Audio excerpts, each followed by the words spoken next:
वर्णिवेशरमणीयदर्शनं मन्दहासरुचिराननाम्बुजं पूजितं सुरनरोत्तमैर्मुदा धर्मनन्दनमहं विचिन्तये।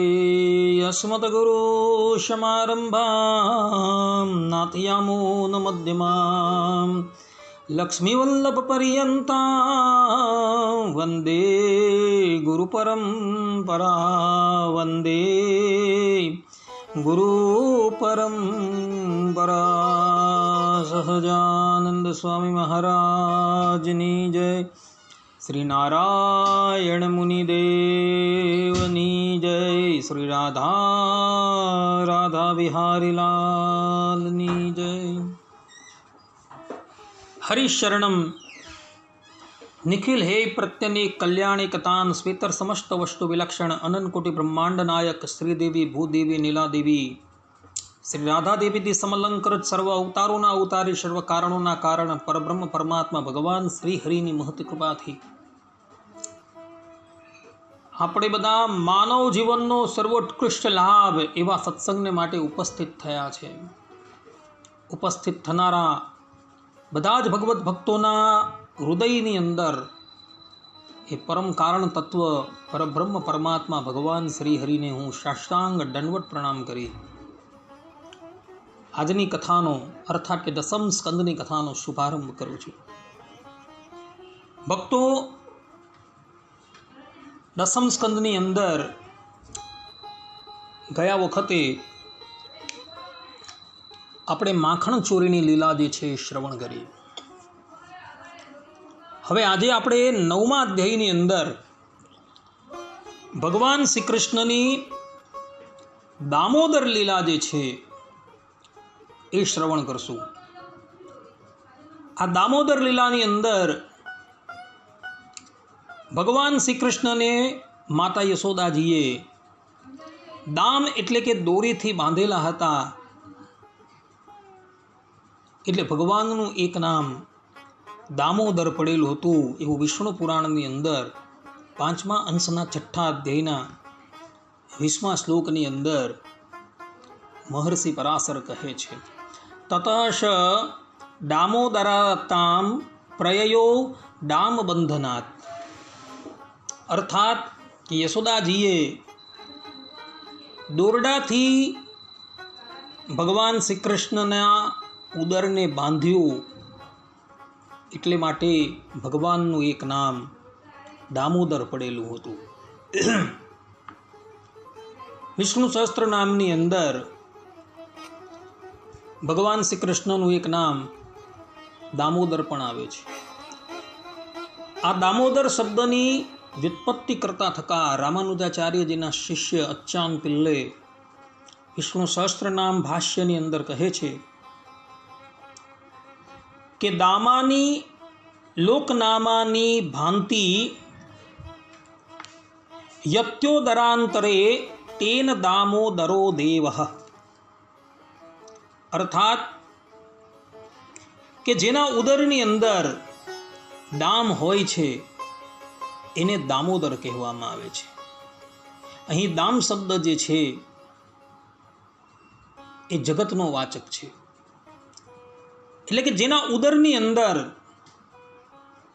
આ સંપૂર્ણ જગત જે છે એ રહેલું હોવાથી ભગવાન શ્રી કૃષ્ણને દામોદર કહ્યા છે। ને આ વાત જે છે એ માર્કેન્ડેય ચરિત્રની અંદર સ્પષ્ટ રૂપે પ્રતિપાદિત થઈ ગઈ છે। માર્કેન્ડેય ઋષિને ભગવાને પોતાની માયા બતાવી ત્યારે એ માયાની અંદર જે અક્ષયવટ વૃક્ષ હતું તેની ઉપર ભગવાન એક પાંદડાની અંદર બિરાજમાન હતા, અને એ પાંદડાની અંદર જ્યારે માર્કેન્ડેય મુનિને એ પરમાત્માના દર્શન થાય છે અને ભગવાનની ઈચ્છાથી એ માર્કેન્ડેય ઋષિ ભગવાનના ઉદરની અંદર પ્રવેશી જાય છે ત્યારે એ ઉદરની અંદર એમને સંપૂર્ણ જગતના દર્શન થાય છે। આ વાત શ્રીમદ ભાગવતના દ્વાદશ સ્કંધની અંદર છે। એટલે જે પ્રમાણે પરાશર ભટ્ટાચાર્યજીએ અહીં દામનો અર્થ જગત કરેલો છે એ યોગ્ય છે કે જેના ઉદરની અંદર સંપૂર્ણ જગત રહેલું છે. અને માર્કંડેય ચરિત્રની અંદર આ બાબત સ્પષ્ટ થઈ ચૂકેલી છે. તો એવી આ દામોદર લીલા જે છે એ દામોદર લીલા શ્રીમદ ભાગવતના 10મ સ્કંદના 9મા અધ્યાયની અંદર આવે છે.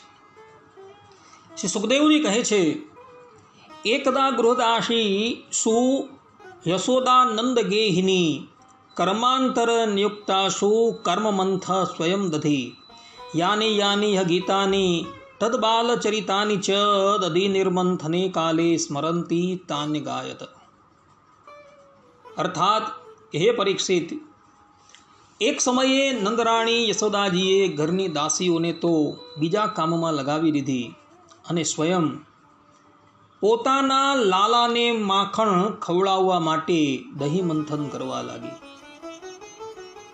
અમે તમને અત્યાર સુધી ભગવાનની જે લીલાઓનું વર્ણન કર્યું છે, યશોદાજી દહીં મંથન કરતાં કરતાં તે બધી લીલાઓનું સ્મરણ પણ કરતા હતા અને ગાતા પણ હતા. આ પ્રમાણે સુખદેવજી મહારાજ કહે છે કે પરીક્ષિત, અમે જે લીલાઓ તમારી સન્મુખ વર્ણન કરી છે એ બધી જ લીલાઓ જે છે એ યશોદાજી માખણ વલવતા વલવતા ગાયન કરતા હતા. તેમણે પોતાના સ્થૂલ કટિભાગમાં મેખલાથી બાંધેલું રેશમી વસ્ત્ર ધારણ કર્યું હતું. તેમના સ્તનોમાંથી પુત્ર સ્નેહની વિપુલતાને કારણે દૂધ સ્રવતું હતું. અમને તેમનું આખું શરીર આમ તેમ ડોલતું હતું. નેત્રો ખેંચવાના શ્રમથી હાથ કંઈક થાકી ગયા હતા. હાથમાં પહેરેલા કંકણ અને કર્ણફૂલ હાલી રહ્યા હતા. મુખ પર પસીનાના બુંદ આવી ગયા હતા.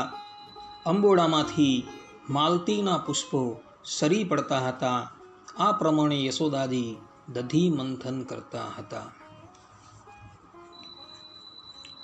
ભક્તો, યશોદાજીએ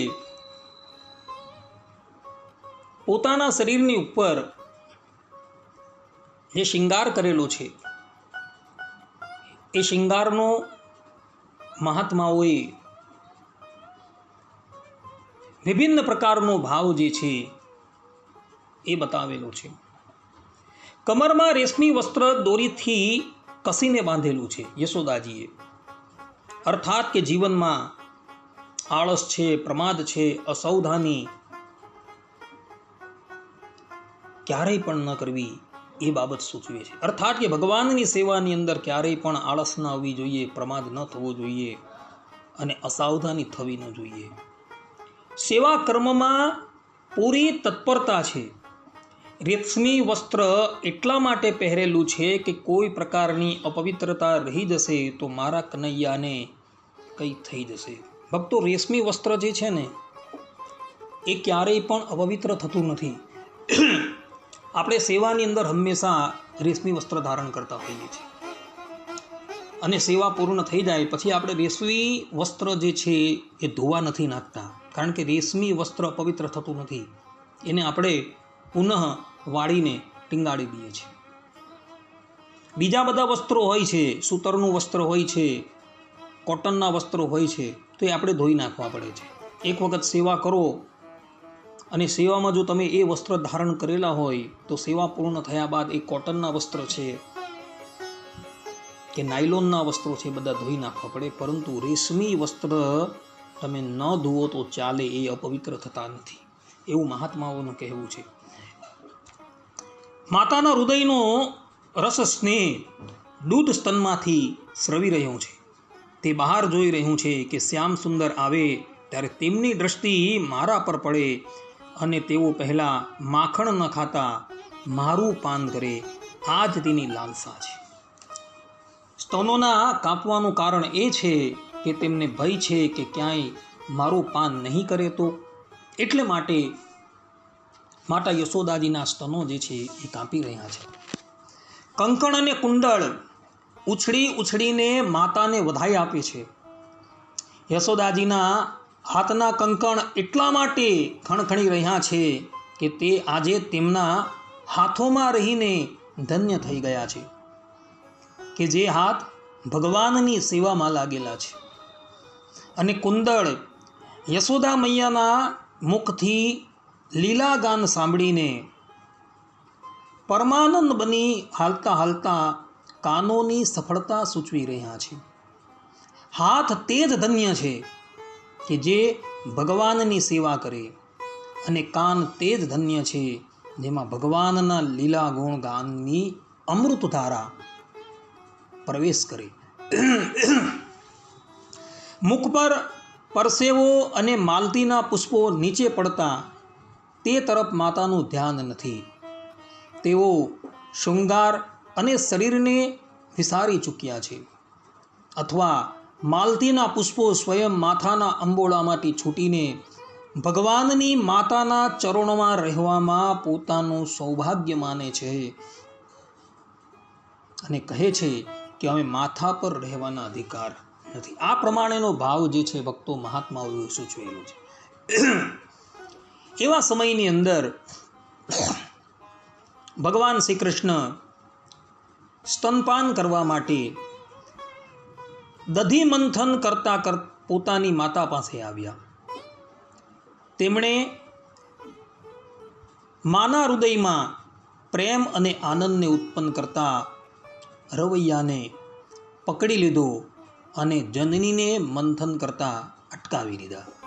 ભગવાન શ્રી કૃષ્ણ એવું સૂચન કરે છે કે માતા, બસ હવે તમારો પરિશ્રમ જે છે પૂર્ણ થઈ ગયો, તમારી સેવા જે છે એ પૂર્ણ થઈ ગઈ. ભગવાન શ્રી કૃષ્ણ માતા યશોદાના ખોળામાં ચડી ગયા. વાત્સલ્ય સ્નેહની અધિકતાથી માતાના સ્તનોમાંથી દૂધ જે છે એ સ્રવી રહ્યું છે, અને તેઓ પોતાના પુત્રને એ દૂધ જે છે એ પાન કરાવવા લાગ્યા. એવા જ સમયની અંદર યશોદા માતાની દ્રષ્ટિ જે છે એ ચૂલાની ઉપર મૂકેલા દૂધની ઉપર પડી, અને એમણે જોયું કે દૂધ જે છે એ ઉભરાઈ રહ્યું છે, અને આ દૂધ જે છે એ લાલાને પ્રિય એવી ગાયનું છે, અને જે દૂધ લાલાને ખૂબ ભાવે છે. એટલે માતા યશોદા લાલાને અતૃપ્ત અવસ્થાની અંદર છોડી એ દૂધને બચાવવા માટે ચૂલા પાસે ગયા. માતાની આ પ્રમાણેની ક્રિયા જોઈ બાલકૃષ્ણ અતિશય ક્રોધાયમાન થઈ ગયા, અને એમના હોઠો જે છે એ ફરકવા લાગ્યા, અને હોઠને દાંતમાં દબાવી પોતાની પાસે પડેલો એક પથ્થર હતો તે હાથમાં લીધો, અને લાલાએ દધી મથવાની જે ગોળી છે તેના પર ઘા કર્યો, જેને લઈને એ ગોળી જે છે એ ફૂટી ગઈ, અને ત્યાંથી ભગવાન શ્રી કૃષ્ણ પલાયન થઈ ગયા, અને બીજા ઓરડાની અંદર ગયા, અને બીજા ઓરડાની અંદર જે માખણ મૂકેલું હતું એ માખણ પોતે આરોગવા લાગ્યા, અને સાથે સાથે એમના જે મિત્ર અર્થાત કે વાનર મિત્ર હતા તેને પણ એ માખણ ખવડાવવા લાગ્યા. ભક્તો, અહીં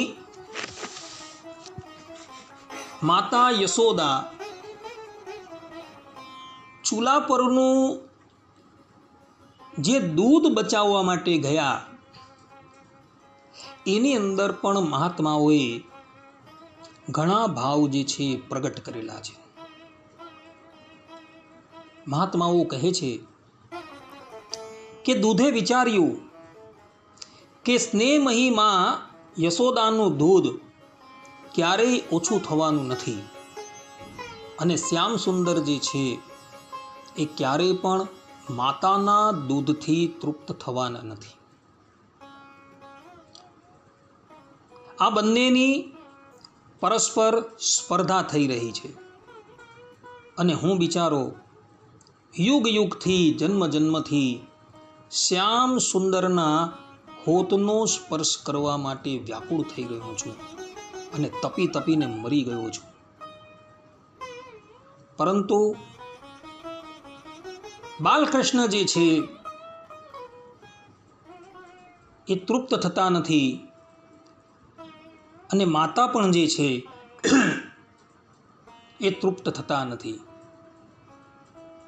તો મારા આ જીવનથી શો લાભ એમ સમજીને એ દૂધ જે છે એ પોતે ચૂલાની આગની અંદર પડી પોતાને ભસ્મીભૂત કરવા માટે તૈયાર થયું છે. આવો ભાવ મહાત્માઓએ આ લીલાની અંદર પ્રગટ કરેલું છે. યશોદાજી દૂધને ચૂલા પરથી ઉતારે છે અને પછી દધી મંથનવાળા ઓરડાની અંદર આવે છે અને ત્યાં આવીને જુએ છે તો દહીં મથવાની જે ગોળી જે છે તેના ટુકડે ટુકડા થઈ ગયા છે. તેઓ સમજી ગયા કે આ કામ કેવલ ને કેવલ મારા લાલાનું જ છે. એવું વિચારીને તેઓ હાસ્ય કરવા લાગ્યા, પરંતુ ત્યાં તેમણે પોતાના લાલાને જોયો નહીં.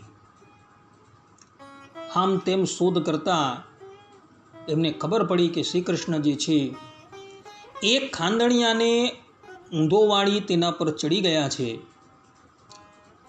અને સિક્કામાંથી માખણ જે છે એ પોતે આરોગી રહ્યા છે અને સાથે સાથે પોતાના મિત્ર એવા વાનરોને પણ આરોગાવી રહ્યા છે.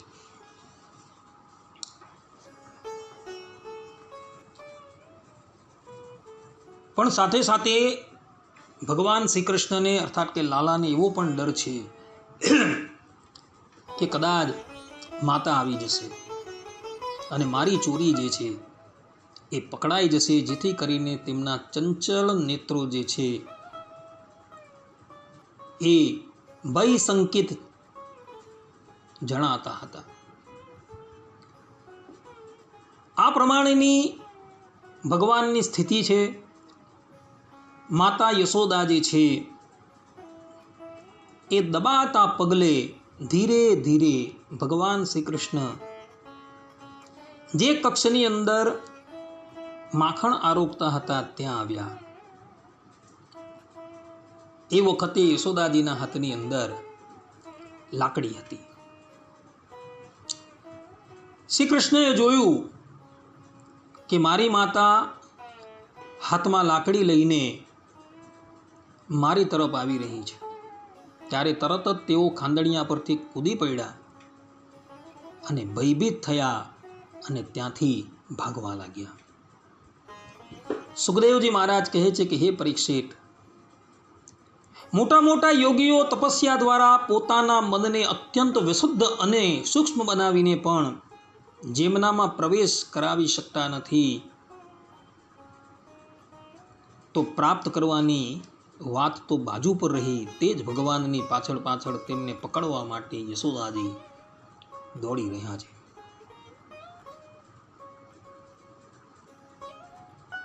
પરબ્રહ્મ પરમાત્મા એ મન વાણીથી પર છે. ભવ બ્રહ્માદિક દેવતાઓ જે યોગેશ્વરો કહેવાય છે, એ લોકો સમાધિની અંદર એ બ્રહ્મનો અનુભવ કરી શકે છે, પરંતુ એ લોકો પણ પોતાની બુદ્ધિ લગાવીને એ તત્વને જાણવા માટે અસમર્થ છે. એવા મનવાણીથી પરબ્રહ્મ પરમાત્મા આજે ગોકુલની અંદર મનુષ્ય લીલા કરી રહ્યા છે. અને માતા યશોદાના ભયથી એવો ભાગી રહ્યા છે, જેને યોગીઓ પણ પકડી શકતા નથી, એવા ભગવાનને આજે માતા યશોદા પકડવા માટે દોડેલા છે. પરંતુ હાથની અંદર લાકડી છે, અને એ લાકડી જે છે એ અહંકારનું પ્રતીક છે.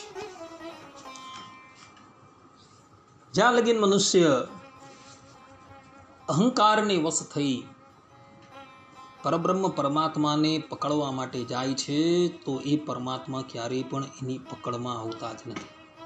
યશોદાજીની અગાડી બાલકૃષ્ણ દોડી રહ્યા છે, અને થોડા દૂર જ છે. માતાને એમ કે હમણાં પકડી લઉં, હમણાં પકડી લઉં, હમણાં પકડી, પણ ભગવાન પકડાતા જ નથી. પરંતુ જ્યારે માતાજી અત્યંત શ્રમિત થઈ ગયા, અતિશય થાકી ગયા, અને લાકડી પણ જ્યારે એમણે ફેંકી દીધી, અર્થાત કે અહંકારનો પણ નાશ થયો, ત્યારે ભગવાને જોયું કે મારી માતા જે છે બહુ થાકી ગયા છે, એટલે એ સ્વયં જ માતાની પાસે આવી ગયા. અહીં કહેવાનું તાત્પર્ય એ છે કે જીવ જ્યારે પોતાનો અહંકારનો ત્યાગ કરી દે ને, ત્યારે એ પરબ્રહ્મ પરમાત્મા સામું ચાલીને એની પાસે આવી જાય છે. આજે બાલકૃષ્ણ લાલ જે છે એ માતા યશોદાજીની પાસે આવી ગયા છે.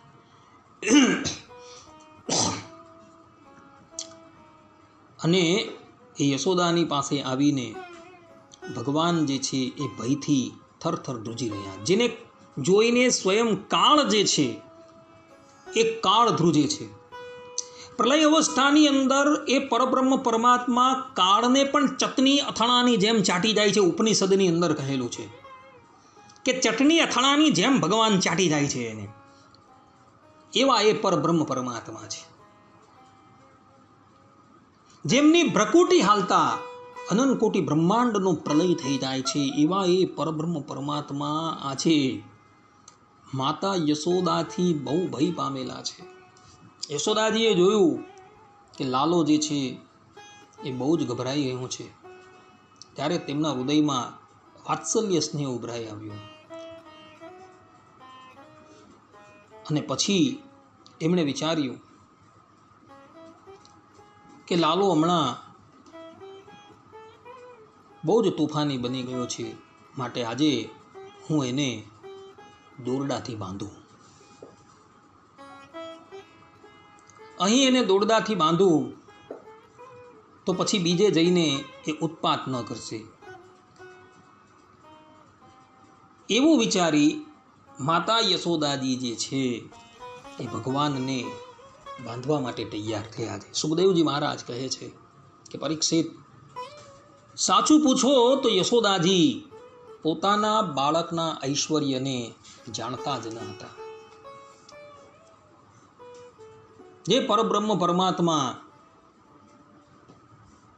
ન બહાર છે, ન અંદર છે, ન આદિ છે, ન એનો અંત છે, જે જગતમાં પહેલા પણ હતા અને પછી પણ રહેવાના છે. આ જગતની અંદર તો છે જ, બહારના રૂપોમાં પણ તે જ છે. વધારે તો શું કહું, જગતના રૂપમાં પણ સ્વયં તેઓ જ બિરાજમાન છે.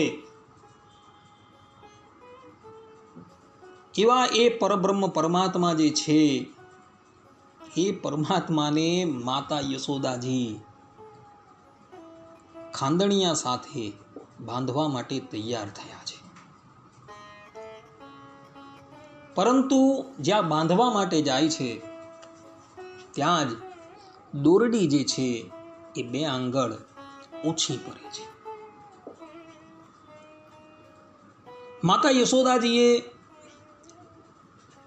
એ દોરડીની સાથે બીજી દોરડીની ગાંઠ વાળી અને પુનઃ લાલાને બાંધવા માટે જાય છે, તો ત્યાં એ દોરડી જે છે એ પુનઃ 2 આંગળ ઓછી પડે છે.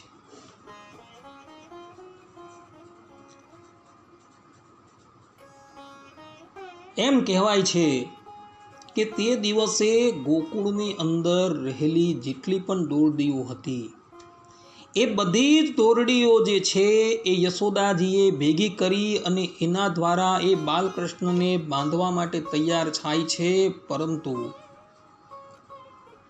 એ દોરડી જે છે એ 2 આંગળ ઓછી પડે છે. દોરડાનું એક નામ જે છે એ ગુણ પણ છે.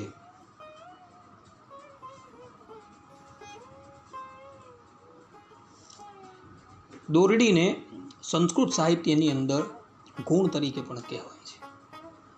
પરબ્રહ્મ પરમાત્મા જે છે એ પોતે નિર્ગુણ છે, એમની અંદર કોઈ પણ જાતનો ગુણ નથી. એ શુદ્ધ સત્વાત્મક છે, અર્થાત કે નિર્ગુણ છે. માઇક સત્વાત્મક નથી, હીરાએ શુદ્ધ સત્વાત્મક છે. તો એવા એ નિર્ગુણ ભગવાનને જ્યાં સ્પર્શ થાય છે ને, ત્યાં એ દોરડી જે છે, જે ગુણ તરીકે ઓળખાય એ નિર્ગુણ થઈ જાય છે. અને નિર્ગુણ થઈ જાય એટલે એ ભગવાનને બાંધી ન શકે. જેટલી પણ દોરડી હતી એનો સ્પર્શ ભગવાનને થયો, તો એ બધી જ દોરડી જે છે એ નિર્ગુણ થઈ ગઈ છે, અર્થાત એ ગુણ રહિત થઈ ગઈ છે. અને જે ગુણ રહિત થઈ જાય એ ક્યારેય પણ બંધાય નહીં. માતા યશોદા થાકી ગયા છે. લાલાને બાંધતા બાંધતા માતા થાકી ગયા. ભગવાન શ્રી કૃષ્ણએ જોયું કે મારી માતા જે છે એ થાકી ગયા છે, એટલે ભગવાન જે છે એ કૃપા કરીને સ્વયં જ માતાના બંધનમાં આવી ગયા છે.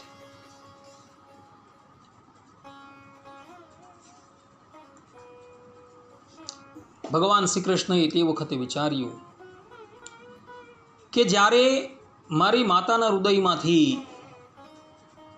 દ્વૈત ભાવના દૂર થતી નથી, ત્યારે હું વ્યર્થ મારી અસંગતા શા માટે પ્રગટ કરું? જે મને બદ્ધ સમજે છે તેના માટે બદ્ધ થવું જ યોગ્ય છે, તેથી તેઓ બંધાઈ ગયા. મહાત્માઓએ ભગવાન શ્રી કૃષ્ણના બંધનનો ભાવ આપેલો છે.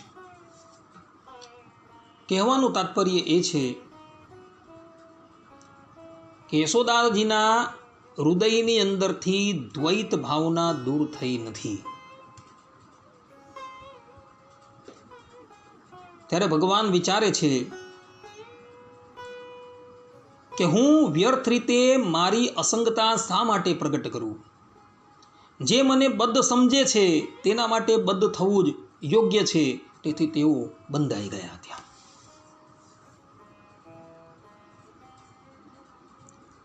એક મહાત્મા એવો ભાવ આપે છે કે ભગવાન ત્યાં કેમ બંધાઈ ગયા?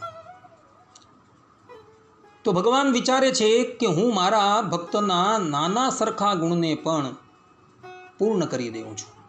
આવું વિચારીને ભગવાને યશોદા માતાના ગુણ એટલે કે દોરડાને પોતાને બાંધવા યોગ્ય બનાવી દીધું. આ પ્રમાણેનો ભાવ જે છે એ એક મહાત્માએ આપેલો છે.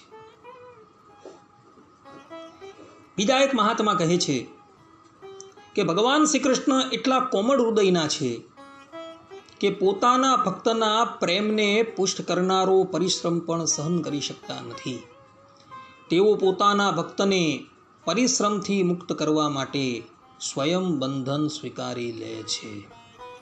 અર્થાત કે પોતાના ભક્તને કોઈ પણ જાતનું કષ્ટ ન પડે એટલે માટે ભગવાન પોતે બંધન સ્વીકારી લે છે. આ પ્રમાણે વિભિન્ન પ્રકારના ભાવો જે છે એ મહાત્માઓએ આપેલા છે. બાલકૃષ્ણલાલ આજે ખાંડણિયાથી બંધાઈ ગયા છે. જે નિર્બંધ છે, જેને કોઈ બાંધી શકતું નથી, જે સ્વતંત્ર છે, જે કાળના કાળ છે, એવા એ પરબ્રહ્મ પરમાત્મા જે છે આજે માતા યશોદાના બંધનમાં આવી ગયા છે. ભક્તો, આ અદ્ભુત લીલા છે. આ લીલા જે છે એ ભક્તાધીન લીલા છે, કે ભક્તને આધીન એ ભગવાન છે. માતા યશોદાજી પોતાના પુત્રને બાંધી ઘરના કામકાજની અંદર રોકાઈ ગયા છે. ભગવાન શ્રી કૃષ્ણને જે ખાંડણિયાથી માતાએ બાંધેલા હતા તે પછી ભગવાન શ્રી કૃષ્ણ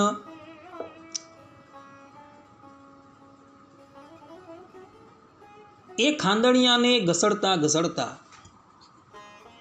અર્થાત કે છૂટવા માટે પ્રયાસ કરતા થકા એ ખાંડણિયાને ઘસડતા ઘસડતા નંદરાયના આંગણાની અંદર બે મોટા વૃક્ષો હતા જેનું નામ હતું યમલા અર્જુન.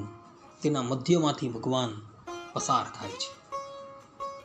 એ વખતે ભગવાન શ્રી કૃષ્ણના બાળ સખાઓ જે છે એ પણ ત્યાં ઉપસ્થિત હતા.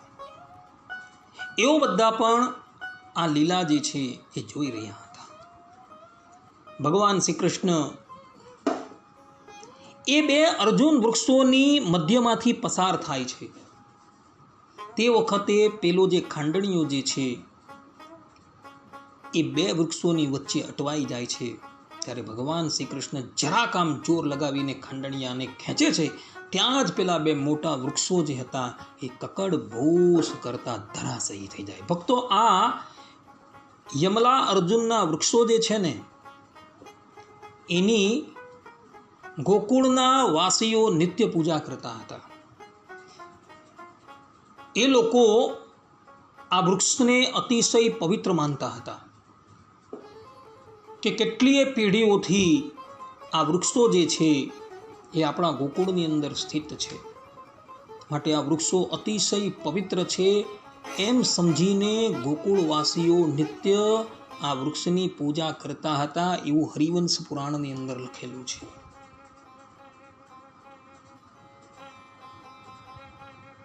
જેવા એ વૃક્ષ કકડ ભૂસ કરીને તૂટી પડ્યા એટલે એમાંથી બે દિવ્ય પુરુષો બહાર આવ્યા અને એઓ ભગવાન શ્રી કૃષ્ણની સ્તુતિ કરી પોતાના લોકની અંદર ચાલી આવ્યા. એ વખતે ગોકુળની અંદર રહેતા જે બાળકો હતા એ લોકોએ ત્યાં જોયું કે બે દિવ્ય પુરુષો એ વૃક્ષમાંથી પ્રગટ થયા છે અને ભગવાન શ્રી કૃષ્ણની સ્તુતિ કરી એ લોકો ગગનતલની અંદર અદૃશ્ય થઈ ગયા છે. પરીક્ષિત રાજાએ સુખદેવજી મહારાજને પ્રશ્ન કર્યો કે હે ભગવાન, તમે કૃપા કરીને એ જણાવો કે એ બે વૃક્ષની અંદરથી પ્રગટ થયેલા પુરુષો કોણ હતા અને કયા કારણથી એમને આ વૃક્ષની યોનિ પ્રાપ્ત થઈ હતી, એ કૃપા કરીને અમને જણાવો. સુખદેવજી મહારાજ કહે છે કે પરીક્ષિત, એ બંને દિવ્ય પુરુષો જે છે એ નલકુબેર અને મણિગ્રીવ હતા અને નારદજીના શાપને લઈને એ લોકો વૃક્ષની યોનિને પામતા હતા. પરીક્ષિતે કહ્યું કે પ્રભુ, એ નલકુબેર અને મણિગ્રીવને શાપ શા માટે થયો હતો અને એ વૃક્ષની યોનિને કેમ પામ્યા? સુખદેવજી મહારાજ કહે છે કે પરીક્ષિત, આ નલકુબેર અને મણિગ્રીવ એ બંને એક તો ધનપતિ કુબેરના લાળકવાયા પુત્ર હતા અને બીજું તેઓ રુદ્ર ભગવાન એટલે કે ભગવાન શંકરના અનુચર ગણાતા હતા. કુબેરજી આ સંપૂર્ણ બ્રહ્માંડના ખજાનચી અર્થાત કે કોષાધ્યક્ષ છે. આ બ્રહ્માંડની અંદર એના જેટલી સંપત્તિ કોઈની પાસે નથી. બ્રહ્માંડમાં જેટલું પણ ધન છે એ ધનને સાચવવાની જવાબદારી ભગવાન શ્રીમન નારાયણે એમને આપેલી છે અને એના આ પુત્ર હતા. અને બીજું, એ ભગવાન શંકરના સેવકો પણ હતા. જે પ્રમાણે કુબેરજી ભગવાન શંકરના આશ્રિત છે, એમના એકાંતિક ભક્ત છે, તે જ પ્રમાણે એમના બંને પુત્રો પણ જે છે એ ભગવાન શંકરના એકાંતિક ભક્ત હતા, એમના અનુચર હતા, સેવક હતા. એક તો ધનપતિ કુબેરના પુત્ર અને બીજા ત્રિલોકાધીશ એવા ભગવાન શંકરના એવો સેવક, એટલે સ્વાભાવિક રીતે એઓની અંદર અહંકાર તો આવવાનો છે. એક દિવસની વાત છે,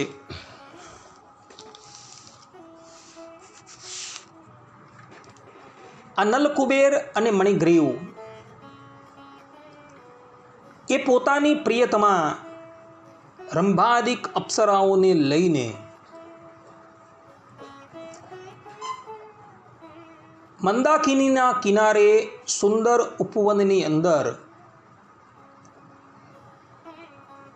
વારુણી મદિરાનું પાન કરી મદાંધ બની ગયા હતા અને પછી પોતાના વસ્ત્ર ઉતારી એ બંને પોતાની પ્રિયતમાઓની સાથે જલ ક્રીડા કરવા માટે મંદાકિનીની અંદર પ્રવેશે છે. ભક્તો, આ મંદાકિની જે છે, જેનું એક નામ ગંગાજી છે,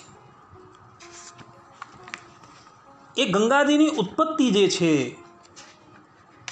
એનો પ્રસંગ બ્રહ્મવૈવર્ત પુરાણની અંદર આવે છે.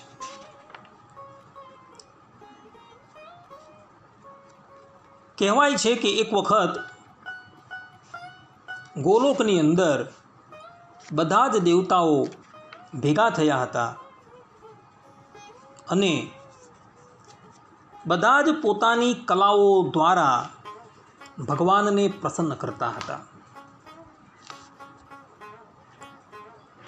એવા સમયની અંદર ભગવાન શંકરનો વારો આવ્યો અને ભગવાન શંકર ભગવાન શ્રી કૃષ્ણ અને શ્રી રાધાજીને પોતાની સંગીત કલા દ્વારા આનંદ પણ પમાડવા લાગ્યા. અને ભગવાન શંકરે એવું તો સંગીતનું ગાન કર્યું ને એવા તો વાદ્યો વગાડ્યા, જેને લઈને ભગવાન શ્રી કૃષ્ણ અને માતા રાધાજી જે છે એ દ્રવીભૂત થઈ ગયા.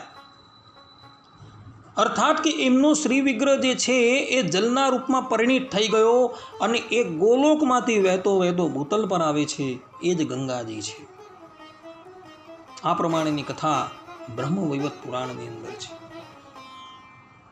ભગવાનને દ્રવીભૂત થયેલા જોઈને બ્રહ્માજી જે છે એ સભાની અંદર ઉપસ્થિત હતા. તેઓ કહે છે કે પ્રભુ, આપ તો દ્રવીભૂત થઈ ગયા, હવે આપના શ્રી વિગ્રહના દર્શન કેવી રીતના થશે? ત્યારે ભગવાન એની સન્મુખ પ્રગટ થયા છે.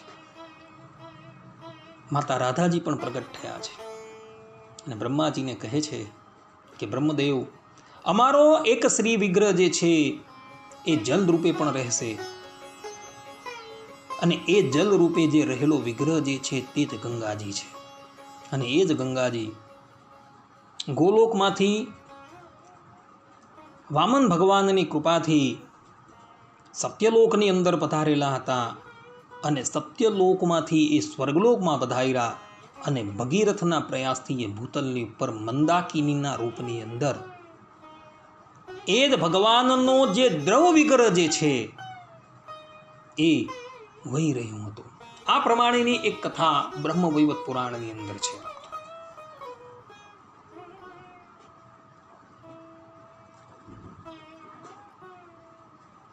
તો આવી આ ભગવાનના સાક્ષાત વિગ્રહ રૂપ નદીની અંદર આ કુબેરના પુત્રો અને રુદ્રના અનુચરો નગ્ન સ્નાન કરી રહ્યા છે. શાસ્ત્રોની અંદર ભક્તો નગ્ન સ્નાન કરવાની સ્પષ્ટ રૂપે મનાઈ કરેલી છે. બોધાયન સ્મૃતિની અંદર 2ય અધ્યાયના 3:51 અંદર સ્પષ્ટ રૂપે આજ્ઞા આપવામાં આવેલી છે, ન નગ્ન સ્નાયાત, ક્યારેય પણ નગ્ન સ્નાન કરવું ન જોઈએ.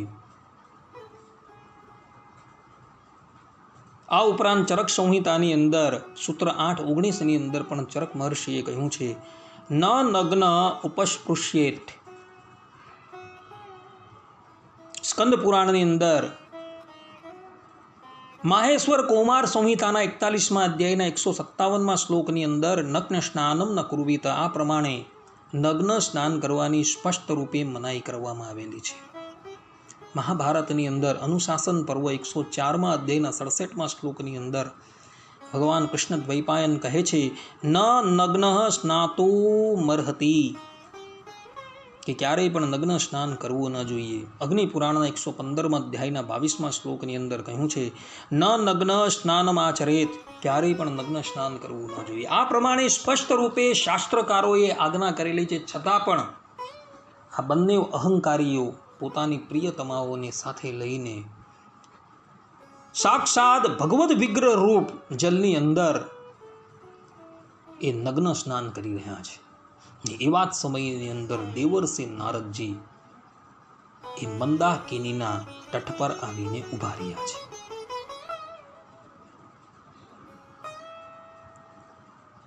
દેવર્ષિને આવેલા જોઈ એની સાથે રહેલી અપ્સરાઓ જે છે એ તો તત્કાલ નદીમાંથી બહાર નીકળી અને શીઘ્રાટે શીઘ્ર એણે વસ્ત્ર ધારણ કરી લીધા. પરંતુ આ બંને જણા જે છે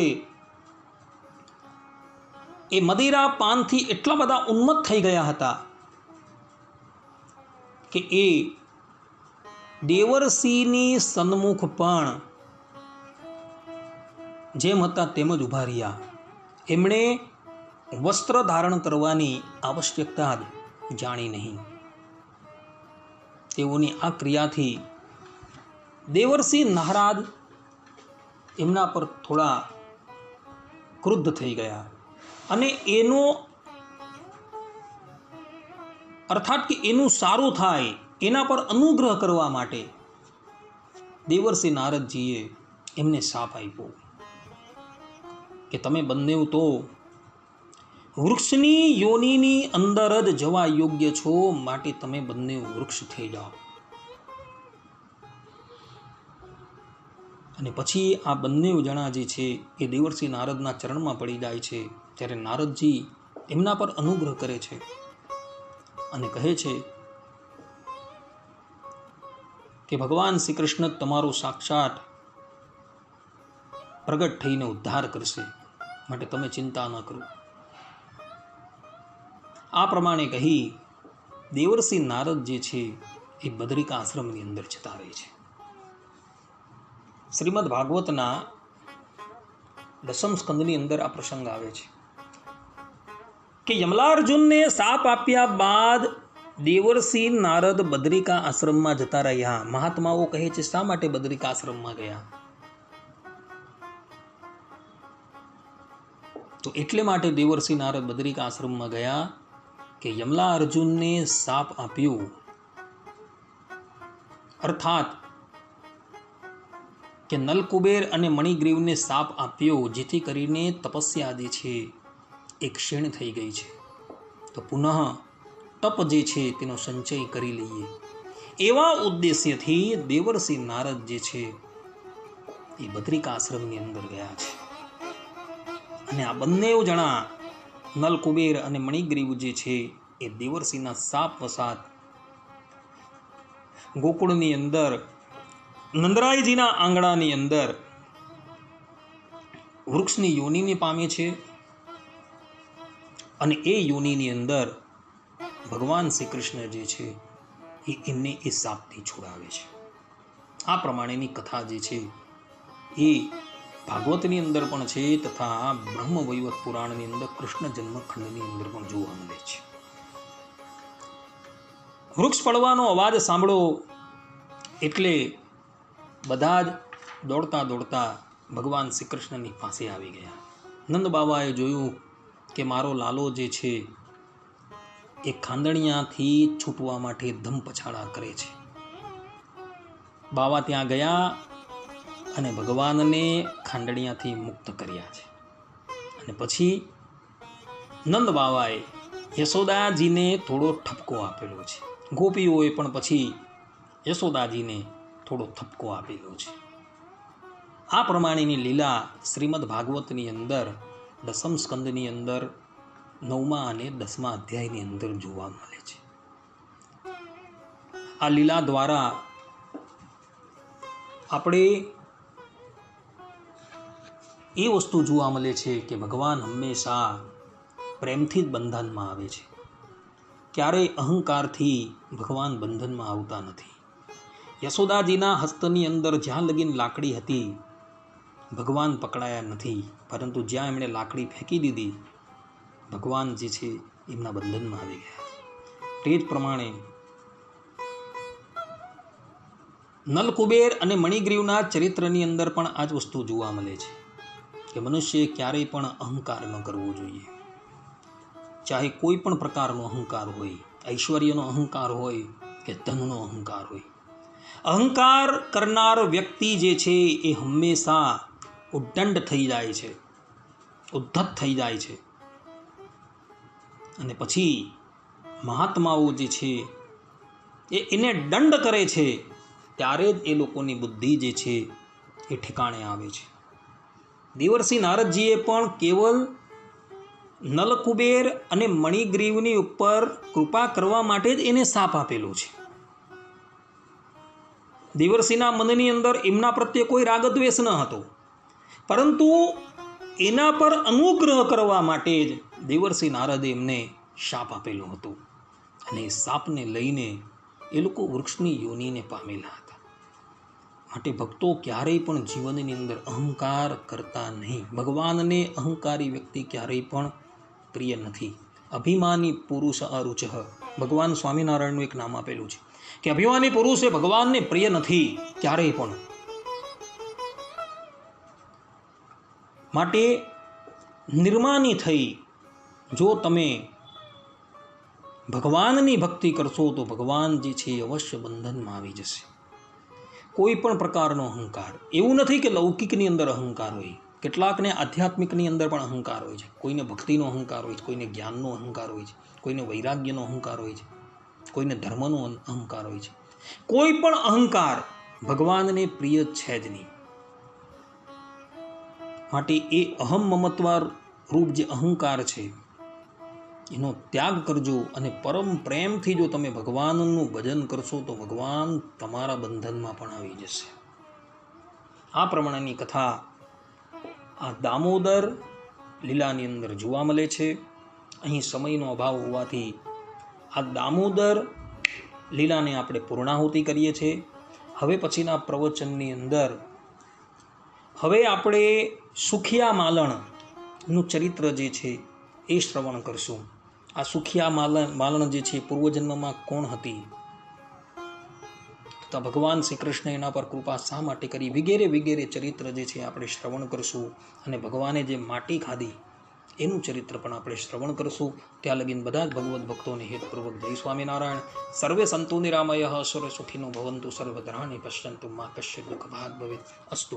જય સ્વામિનારાયણ. શ્રીપતિમ શ્રીધરમ સર્વદેવીશ્વરમ ભક્તિધર્માત્મજમ વાસુદેવમ હરિ માધવમ કેશવમ કામદમ કારણમ શ્રી સ્વામિનારાયણમ નીલકંઠમ ભજે સહજાનંદ સ્વામી મહારાજની જય.